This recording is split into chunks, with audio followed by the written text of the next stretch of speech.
Ayan. Ang daming gulay dito mga kapitix. Ayan. Una, pumitas muna ako ng heart. Wow. Dito may papaya. Pakita ko sa inyo. Ayan. Abot na abot ko yung puno ng papaya. Wow. Meron pa dito. Hindi lang yan. Ayan oh. Alam niyo ano na lang yung kulang? Yung tiktilaok. Yung tutok! Tiktilaok!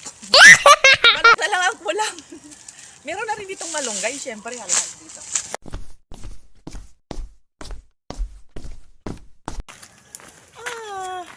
Kompleto na.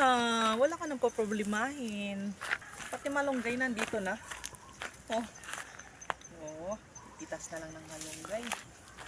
Ulam na ulam na. Ganito sa probinsya, sa Ghana. Sabi ko sa inyo, maraming libreng mga prutas at gulay. Hindi ka na bibili. So ayan, babalatan ko na yung puso ng saging. Ayan ang sounds ko para walang copyright.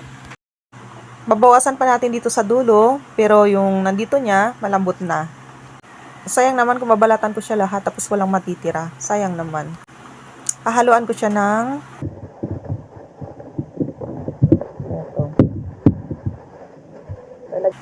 Hahaluan ko siya ng saluyot at saka ng alimasag. Yan si ate. Sobrang swabe. Hinanda ko na muna yung dahon ng saluyot at tinadtad ko ito yung saging ng pinong-pino. Iginisa ko muna yung puso ng saging at hinugasan ko na rin itong pangsahog na buhay pa. Ayan nun, sarap. Fresh na fresh. Here we go. Yummy, yummy.